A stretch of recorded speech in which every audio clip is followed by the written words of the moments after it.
irmãos, graças a Deus por mais uma oportunidade que o Senhor nos concede de estarmos juntos para estudar a palavra do Senhor. Sejam bem-vindos, você que está aqui e também os irmãos que estão em casa. Sejam bem-vindos à IBD, é um prazer tê-lo conosco nesta manhã. Nós estamos felizes, ontem tivemos um culto abençoado de celebração da ceia do Senhor. Foi um tempo edificante para a nossa vida, um tempo de crescimento espiritual, um tempo de amadurecimento da nossa fé. Sempre quando nós lembramos da morte de Cristo, do seu sacrifício, estas verdades acontecem em nossas vidas. Nós somos fortalecidos, nós somos edificados, né? Muito bem, abra sua Bíblia comigo para a segunda carta de Paulo a Timóteo, no capítulo 2. Vou convidar a irmã Acione, ela vai nos auxiliar hoje na transmissão dos slides. E obrigado, irmã, pela disponibilidade. Enquanto o Vitor fica com você em casa, passando os slides, a irmã Acione vai ficar conosco aqui, nos ajudando. Quantos acharam segunda carta de Paulo a Timóteo, no seu capítulo 2, verso 1 e verso 2? Diz assim, meus irmãos: Tu, pois, meu filho, fortifica-te na graça que há em Cristo Jesus. E o que de mim, entre muitas testemunhas, ouviste, confia-o a homens fiéis, que sejam idôneos para também ensinarem os outros. Amém? Vamos orar, vamos falar com o nosso Deus, convidar o irmão Agenor que faça essa oração hoje, pedindo a bênção do Senhor para a aula, pedindo a direção do Senhor para esse tempo nosso e também o tempo que a Luciana e o Lucas estarão passando com seus alunos. Senhor nosso Deus, nosso Pai, nós te louvamos, ó Pai, porque tu mereces todo louvor, toda honra e toda glória. Amém. Tu és Senhor, o Deus eterno, tu és o nosso Deus todo-poderoso. É verdade. Com a tua palavra, tu criaste todas as coisas que há no mundo, visíveis e invisíveis. É verdade. Tudo foi criado pela tua palavra. Amém. Nós te agradecemos que o Senhor, pela tua graça e misericórdia, nos fez chegar aos teus pés, através do teu Filho Jesus, aceitando-o como nosso único Senhor e Salvador. Amém. Pai Santo, abençoa este dia, ó Pai, na vida do teu povo, não somente aqui, mas em todo lugar onde o teu nome está sendo anunciado, onde o teu nome está sendo proclamado. Amém. Onde a tua palavra está sendo ensinada. Sim, meu que Deus. tu estejas inspirando, ó Pai, os corações dos pregadores, dos professores e, ó Deus, e ajudando, abrindo os nossos entendimentos para que possamos entender e aplicar a tua palavra em nossos corações. Amém, Jesus. Pedimos pelo pastor Natanael neste momento, na transmissão desta palavra, ó Pai, usa-o poderosamente e abra os nossos corações para que possamos entender aquilo que ele vai nos transmitir. Amém, Perdoe, Jesus. Senhor Deus, as minhas faltas, os meus pecados, e, ó Pai, nos dê a tua direção para todo este dia, tanto agora de manhã na escola bíblica dominical, como também no culto à noite. Amém, é o que pedimos Senhor. e te agradecemos em nome de Jesus. Amém. Amém. Os irmãos podem sentar. Irmãos, nós chegamos ao penúltimo princípio de uma igreja multiplicadora. Perfeito? Chegamos ao penúltimo, só falta mais um. Vamos passar por este, talvez nós vamos levar aí uns 2 domingos, contando com esse, e depois estaremos chegando ao último princípio de uma igreja multiplicadora. Mas o que é uma igreja multiplicadora, né? Nós precisamos ter isso sempre presente no nosso coração, na nossa vida, para que de fato isso aconteça na nossa vida. Então, é a visão de multiplicação intencional. É o desejo do nosso coração de multiplicarmos, de passarmos aquilo que temos aprendido da parte do Senhor para outras pessoas. talvez o seu filho, talvez o seu vizinho, talvez aquela pessoa que você tem contato durante o dia. Talvez você já está vivendo, já vive esta realidade e você não está percebendo. Você já tem vivido intencionalmente com o objetivo de multiplicar, de repassar aquilo que você aprendeu. Então é isso. Então é a visão de multiplicação intencional baseada em 5 princípios bíblicos de crescimento para a igreja local. Perfeito? Com o objetivo de cumprir a grande comissão. Este é o nosso grande desafio como igreja do Senhor Jesus. Esta é a nossa missão de cumprir a grande comissão que um dia foi dado a seus discípulos, a igreja do Senhor. Nós já falamos, pode continuar. Nós já falamos, irmãos, do primeiro princípio, o princípio da oração. Nós já falamos sobre a evangelização discipuladora. Nós já terminamos a semana passada sobre plantação de igrejas, como isto é presente na vida do livro de Atos, em especial a igreja que estava em Antioquia. E chegamos, como já falamos, ao penúltimo. Hoje nós iremos começar a falar sobre formação de líderes. Perfeito? Formação de líder. Então, temos dito que estes princípios, irmãos, estes 5 princípios, é uma espécie de uma engrenagem. E esta engrenagem está em um motor. E esse motor é a vida de cada um de nós. É a igreja do Senhor Jesus.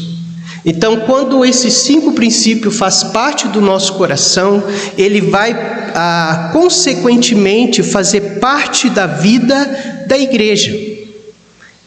Falamos também de que não se trata necessariamente de departamento, mas cada crente vivendo estes princípios. Cada crente, cada membro da igreja se envolvendo nesses 5 princípios. Primeiramente, através da oração. Você e eu tendo uma vida séria de oração. Segundo, vivendo uma evangelização discipuladora, ali mesmo onde você mora, junto com seus vizinhos, junto com seus familiares, junto com seus amigos de trabalho. Terceiro, participando da plantação de igrejas, participando na formação de líderes, dizendo como o profeta Isaías: eis-me aqui, eu estou pronto eu quero servir ao Senhor. E por último, participando da compaixão e graça. Então, estes princípios, queridos irmãos, precisam estar aonde? Aonde o lugar que eles precisam estar? Mas para estar na igreja como organização, ela precisa estar aonde? Aonde? No coração de cada um de nós. Não é verdade? Porque, como a irmã Lúcia bem disse, na igreja, mas nós somos a igreja. Então, ele precisa estar claro e vivo dentro do nosso coração. E aí, consequentemente, como eu já disse, vai fazer parte da vida da igreja. Eles precisam ser princípios, primeiramente, para nós. Para cada um de nós, né? Eu tenho ali que ser um crente que leva a sério a vida de oração. E nós temos buscado isso, nós temos tentado levar e temos feito isso, levado a igreja a uma vida de oração. Nós oramos, temos uma semana de oração. Nós temos a quarta-feira de oração. Nós temos a sexta-feira de oração. Nós temos todo domingo, antes do culto, um período de oração. Podemos aumentar esse tempo de oração? Claro que podemos, porque a oração nunca é demais na vida da igreja, na nossa vida. Então, tudo isso que nós temos realizado, não é sem um direcionamento. Tem um direcionamento para nós vivermos esse princípio da oração. Amém? E eu creio que cada um dos irmãos vivem a sua vida de oração em casa.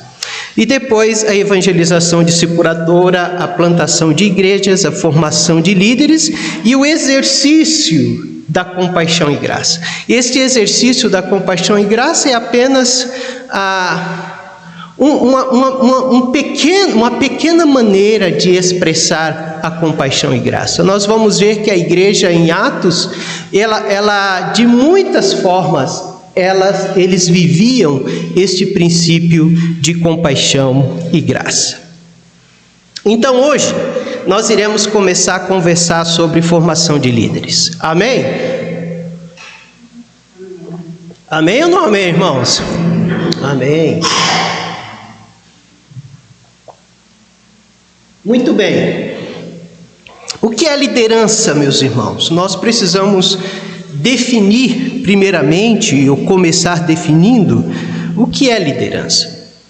Quantos de vocês já leram livros de liderança, ou quantos de vocês já viram um livro de liderança? Muitos.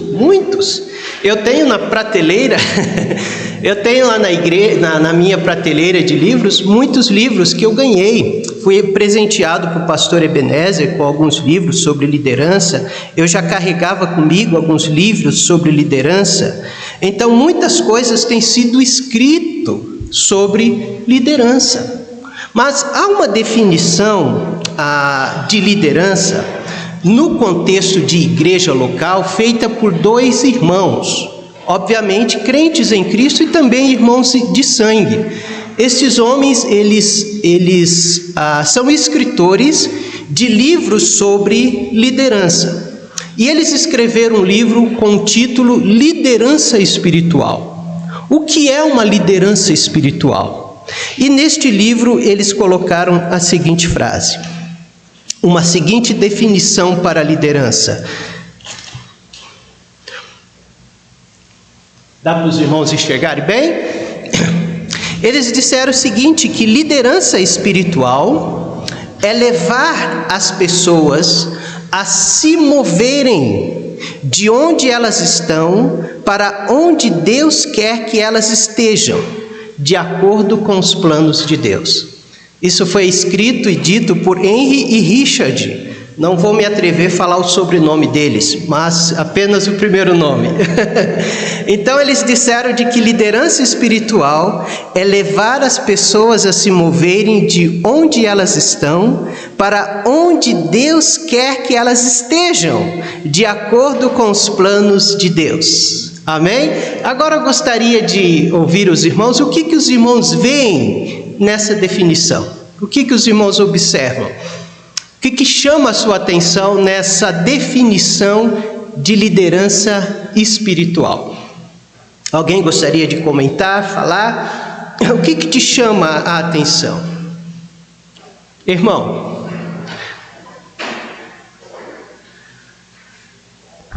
Muitas coisas aí precisa e deve chamar a atenção relacionada à liderança, e a primeira delas que deve chamar muita atenção de todos, e nós sabemos que liderança não somos eu e algum de nós que vamos, mas a igreja, como lemos nesse texto, que vai observar em oração, né, e colocar então seus líderes. Ninguém entra, né, singularmente ou diretamente para a igreja como liderança. E um dos pontos essenciais é a gente ser liderado, né, pelos princípios da palavra de Deus e pela direção do Espírito Santo. Então, se a gente não tiver essa liderança expressa, né, dia após dia, vai ser muito complicado, né, a gente exercer qualquer tipo de liderança e principalmente entender o que é ser uma pessoa liderada ou um líder, né? Exatamente. É a base principal de todos os líderes, né? Espiritual. É a palavra de Deus e a condução do Espírito Santo. Isso é claro, está definido. Nessa definição de Richard e Henry, alguém gostaria de dizer algo? O que chama a atenção nessa definição? Liderança espiritual é levar as pessoas a se moverem de onde elas estão para onde Deus quer que elas estejam, de acordo com os planos de Deus. Eu gostei muito dessa definição. Eu já vi muita definição de liderança, mas essa definição me chamou muita atenção. O que chama a nossa atenção, nós vamos olhar para essa definição várias vezes, é de que quando você olha para ela, você acaba descobrindo uma coisa, de que cada um de nós, percebendo ou não, nós exercemos um papel de liderança. Talvez dentro da sua casa, você sempre está levando pessoas a se moverem a algum lugar. Os seus filhos, a sua esposa, não é isso? Então, se liderança é levar pessoas a se moverem, então você está exercendo uma liderança dentro do seu lar. Aqui na igreja, nós estamos levando pessoas a se moverem em direção a Deus. No seu trabalho, você é um influenciador. Alguém já disse uma frase o seguinte, de que ou você é um influenciador ou você é influenciado, né? Então, se você foi um influenciador no seu trabalho, com certeza você levou pessoas a se moverem numa direção que você achou importante e que era de valor para você. Note que essa definição, ela traz para nós alguns processos ou etapas. Primeiramente, levar pessoas a se moverem. Ou seja, tirar elas de onde elas estão. Foi o que Jesus fez. Jesus fez isso com Pedro, Jesus fez isso com Mateus, Jesus fez isso com Tiago, com todos os seus discípulos. Eram pescadores, um era coletor de impostos, enfim, cada um tinha a sua atividade. Jesus, com a sua liderança, ele fez com que esses homens se movessem de onde eles estão, para onde ele queria que eles estivessem. Segundo, para onde Deus quer. E terceiro, de acordo com os planos de Deus. Amém? Então, nós iremos ver aqui alguns fatores. Qual o fator principal da questão da liderança espiritual? Obviamente, o fator principal, o único, é Deus. Mas há também alguns fatores principais aqui, irmã. Veja o primeiro fator. Note, primeiro fator de liderança espiritual. Liderança espiritual é levar quem, irmãos? As pessoas. Note que o alvo do líder espiritual é quem? As pessoas. As pessoas. Então, o alvo não só do líder espiritual, mas o alvo da igreja são pessoas. São gente. O alvo do crente é gente. O alvo de Jesus era quem? Pessoas. Sempre devemos ter essa convicção. Nós estamos aqui para ser bênção para pessoas. Ou seja, o nosso negócio é gente. O nosso negócio não é estruturas, não é prédio. Antes, na igreja primitiva, nem prédio eles tinham. Eles dedicavam 100% do seu ministério a pessoas. Nosso negócio não são as coisas que nós temos, ou até mesmo as organizações. O nosso negócio como crente, o nosso alvo como crente são pessoas. Pessoas. Eu comecei essa semana a pintura da casa pastoral. Desde o casamento da Lúrio, foi em 2018, há 4 anos, não pintava a casa pastoral. Falei, preciso pintar. Então eu peguei a segunda-feira, que é um dia mais de folga, eu fico mais com a Luciana, com a família. Eu falei, vou começar a pintar a casa pastoral. Janelas, paredes, muito trabalho. Lixando, passando aquele antiferrugem, depois passando a tinta, primeira mão, segunda demão. E isso foi segunda, de repente começou a mexer, tinha algo que tinha que se fazer na terça, e depois já foi a quarta. Eu sei que eu quase me envolvi essa semana passada com a pintura, e não terminou, tem muita coisa para ser feita ainda, a casa daquele tamanho. Mas, graças a Deus, ainda eu estive com o Augusto, dando estudo com ele, com o Richard, com o Paulo e também com o Lucas Fernando nos acompanhando. Estive visitando a irmã Juliana, estive também por telefone auxiliando, orando junto com o irmão Ney, que está com a sua esposa internada. Mas se eu fosse deixar, eu ia passar a semana toda envolvido com uma estrutura, e esquecendo de gente como a irmã Juliana, que está enferma, que precisa de uma oração, que precisa de uma palavra de incentivo. Eu poderia ter passado a semana inteira cuidando da estrutura e esquecendo do irmão Ney, que estava apreensivo com a sua esposa, que abriu o peito para operar o coração. Então, muitas vezes nós passamos a semana mexendo com estruturas, com coisas, e o nosso negócio são pessoas. Os irmãos entendem? Tudo isso, a estrutura, o prédio, o que nós temos, a organização que nós temos, deve visar uma única coisa: levar pessoas a se moverem em direção a Jesus. Por que nós estamos reformando o templo? Porque esse templo, ele visa levar pessoas em direção a Jesus. Se não fosse isso, não teria razão. Porque eu estou cuidando da casa pastoral. A casa pastoral, ela é um instrumento aonde abriga o pastor. Então, aquela estrutura, ela também tem como objetivo levar pessoas, fazer pessoas se moverem em direção a Jesus. Porque ela abriga o anjo da igreja, o pastor da igreja. Mas, se nós deixarmos, nós seremos consumidos pelas nossas atividades, com muitas coisas. E não é errado, mas nós precisamos ter prioridades.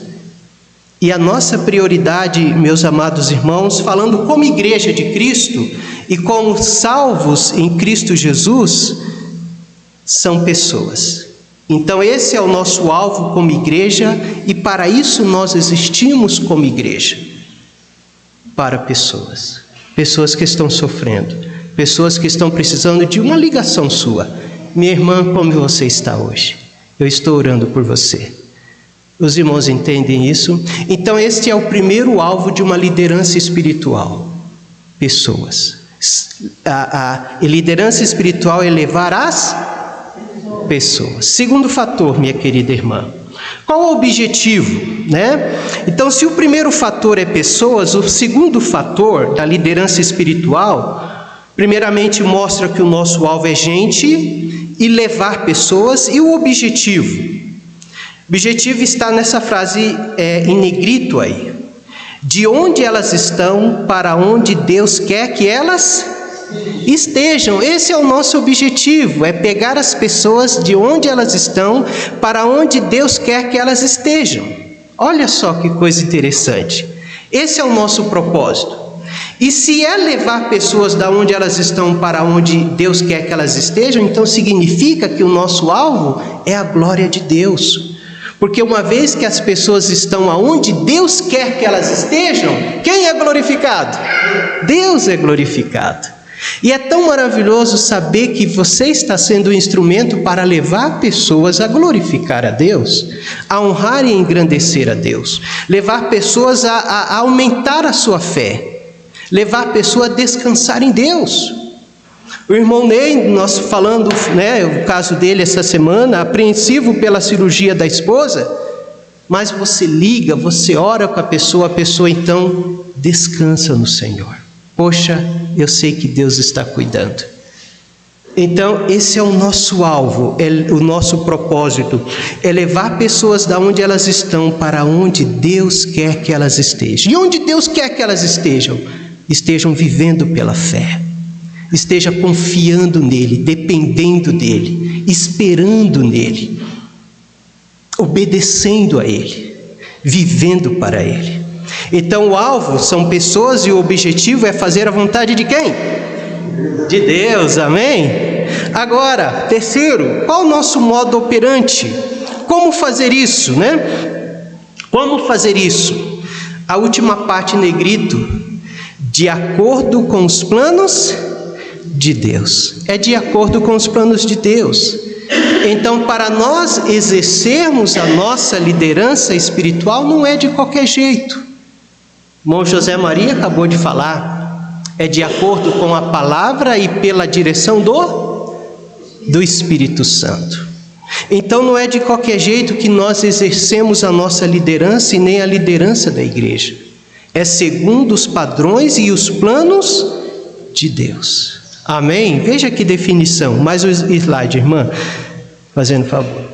Então vamos ler junto essa definição. Eu creio que dá para a gente ler. Vamos ler? Então, liderança espiritual é levar as pessoas a se moverem de onde elas estão para onde Deus quer que elas estejam, de acordo com os planos de Deus. Então, na sua vida espiritual, na sua caminhada cristã, eu creio que você já exerceu liderança espiritual. Você já influenciou alguém, você já levou alguém de onde ela estava para dentro dos planos de Deus. Naquele momento, você estava exercendo uma liderança espiritual. Amém? Então é isso, meus irmãos, é isso. Agora, este foi o modo operante de Paulo. Ainda não. Esse foi o modo operante de Paulo, foi a maneira como Paulo agiu. Abra sua Bíblia em Tito, capítulo 1:5. Vamos até lá. Você está em Timóteo, vai para Tito. Que bom ter a Lolo conosco. Bom dia, Lolo. Bom dia. Lolo e a mamãe, né? Quantos acharam Tito 1:5? Amém? Capítulo 5. Desculpa, Tito, capítulo 1, verso 5. Tito 1:5. Vamos ler todos juntos? Leiamos? Todos nós juntos? Leiamos. Por esta causa te deixei em Creta, para que pusessem em boa ordem as coisas que ainda restam, e de cidade em cidade estabelecesses presbíteros, como já te mandei. Note que este era o objetivo do apóstolo Paulo, era o modo operante do apóstolo Paulo. Ele fala para Tito, que já é o pastor da igreja, Tito, para vocês conduzir esta igreja, para levar esta igreja, esses irmãos, da onde eles estão para dentro da vontade de Deus, vocês vão precisar de mais líderes, vai precisar de presbítero, vai precisar de pastores aí, de diáconos, para conduzir a igreja para mais perto de Deus. Então Tito foi deixado ali na região de Creta pelo apóstolo Paulo para que ele estabelecesse liderança naquela igreja. Perfeito? Mas nós vemos isso também no caso de Paulo e Barnabé. Atos 14:15. Passamos por esse texto no princípio passado, né? Princípio de plantação de igrejas, várias vezes. Atos 14:15. Vamos até lá? Atos 14, verso 15. Atos 14:15. Me perdoe. Atos 14:23, meus irmãos. Atos 14:23. Leiamos então, todos juntos? Vamos lá? Irmão Laércio está comigo, está conosco. Irmã Luana. Amém? Vamos ler, queridos, leiamos. E havendo-lhes por comum consentimento eleito anciãos em cada igreja, orando com jejuns, os encomendaram ao Senhor em quem haviam crido. Mais uma vez, Paulo e Barnabé oficializando, colocando liderança naquela igreja ali, para que eles pudessem levar as pessoas da onde elas estavam para dentro dos planos de Deus. Então note, irmãos, como é relevante o papel de uma liderança espiritual, como é importante, porque sem uma liderança espiritual, o que acontece? Mais e mais o povo permanece no seu próprio lugar. É a liderança que vai fazer isso, vai levar o povo da onde elas estão para dentro, para se moverem para onde Deus quer que elas estejam. Então Paulo sabia dessa importância de líderes dentro da igreja do Senhor Jesus. O texto que nós lemos no início da aula, volta a sua Bíblia lá, 2 Timóteo, capítulo 2, 1 e 2.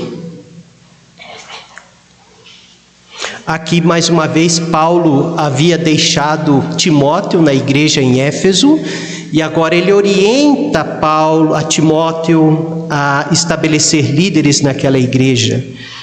E era uma igreja muito importante, era uma igreja-chave ali na Ásia Menor, então precisava de líderes ali, homens de Deus, mulheres de Deus, para estar à frente do povo. Quantos acharam a 2 Timóteo 2, 1 e 2? Amém?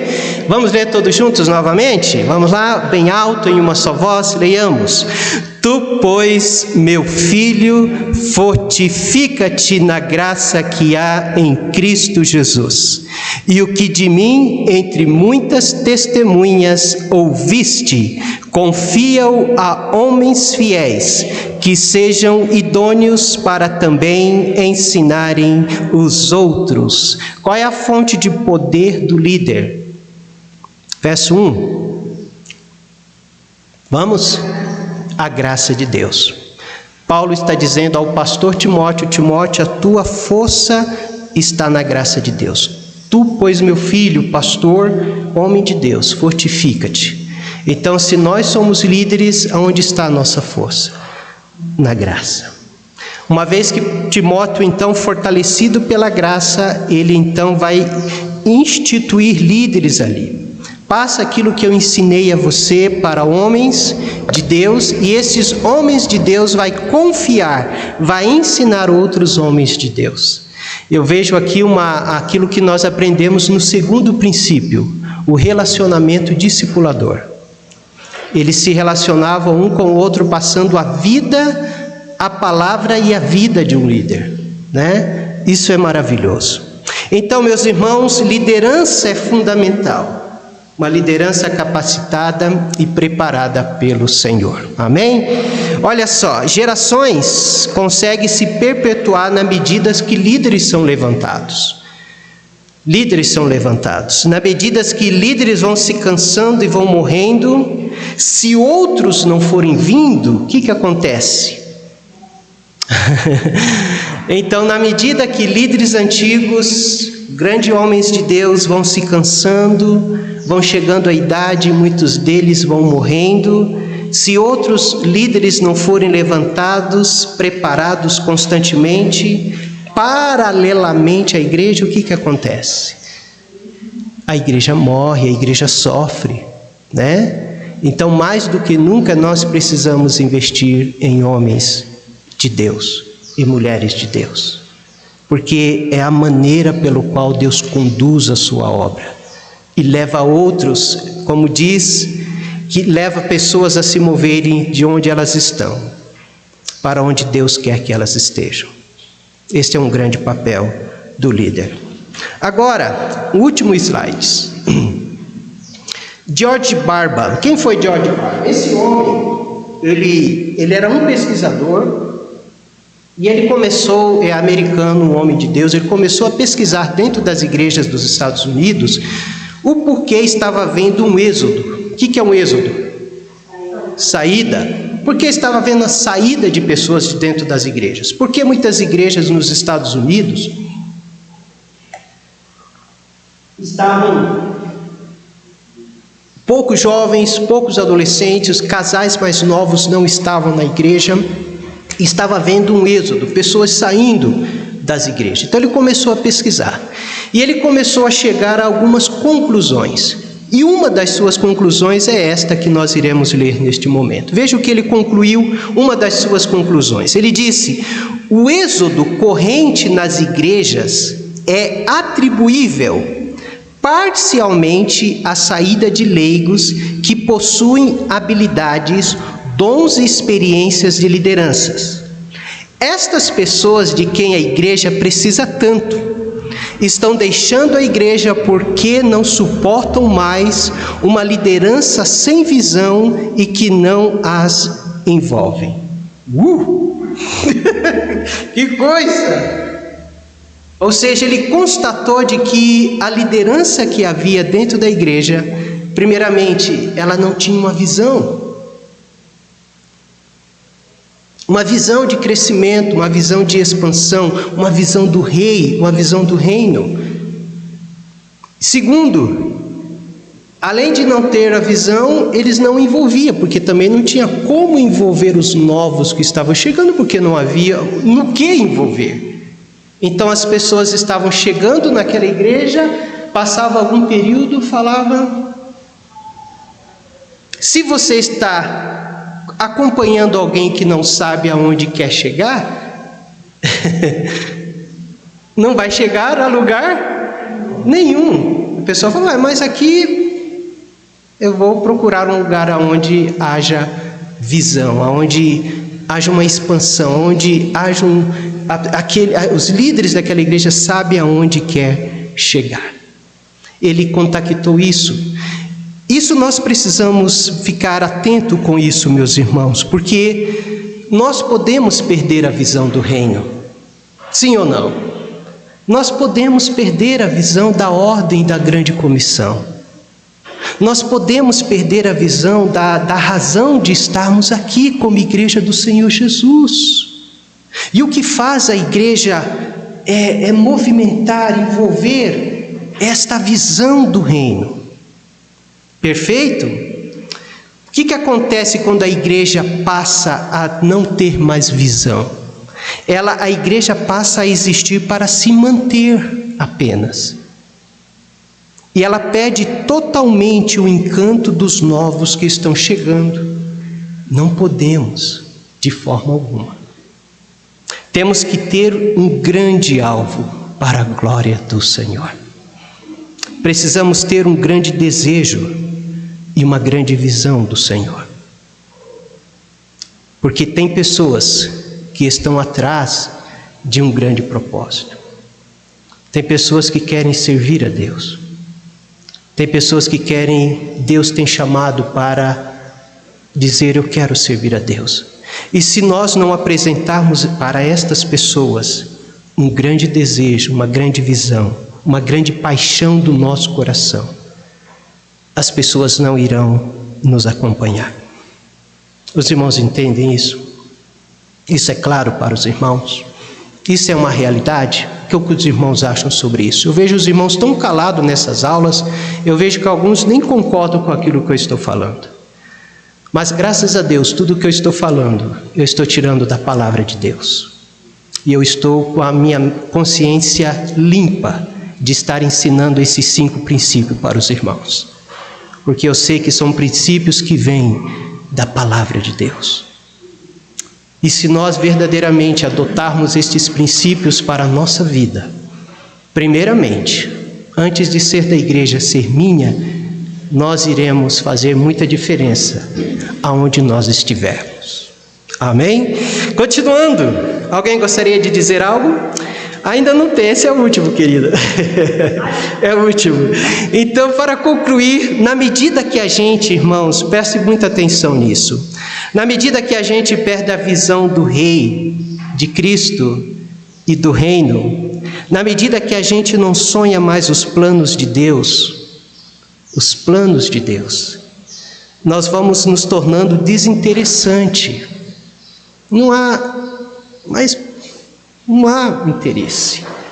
E vivemos apenas para manter a nossa estrutura. E o que acontece quando nós não temos esta visão? Quando a gente acorda e a gente procura aquele irmão, mas ele não está vindo mais, ele não vem mais, por que será? E o meu filho que estava aqui do meu lado, cadê os meus netos que estavam aqui? Porque talvez uma das razões, ele não viu um ardor no nosso coração, pelo reino, pela obra de Deus. Que Deus trabalhe no nosso coração. O crente, a igreja deve ser movidos pelos planos e propósitos de Deus. Eu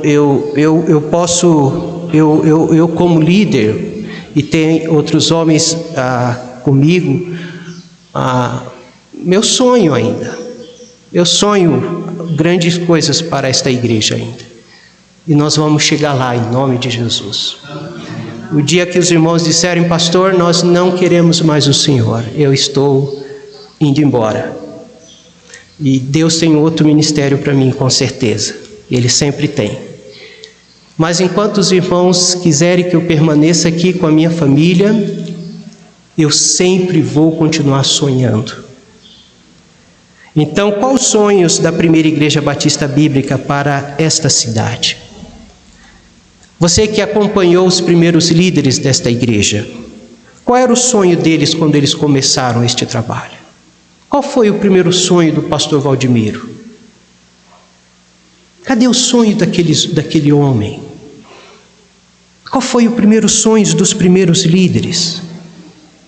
Então nós precisamos voltar a sonhar aquilo que os primeiros líderes sonhavam, almejavam realizar para a obra de Deus.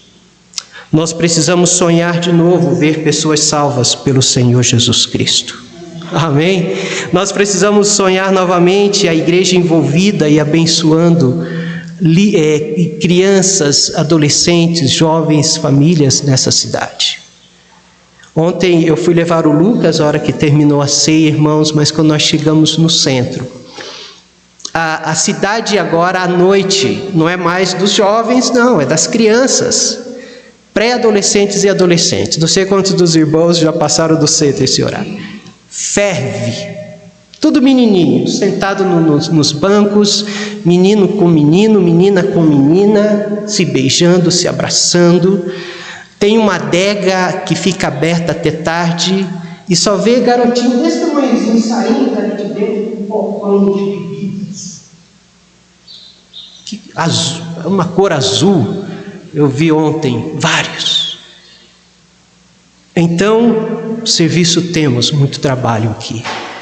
Temos uma grande responsabilidade como igreja do Senhor Jesus. E os novos precisam ver esta visão dentro do nosso coração. Precisa haver um encanto pelo reino de Deus. Amém? Que o Senhor nos acorde para estes sonhos e para estas visões. E que estas visões permaneçam no nosso coração. Amém? Que Deus possa nos abençoar. Assim nós começamos a formação de líderes. Semana que vem vamos tratar mais, olhando para a carta de Paulo a Timóteo, como ele orientou ali Tito, para assim continuarmos vendo o que Deus tem para nós como liderança da igreja do Senhor Jesus. Amém? Vamos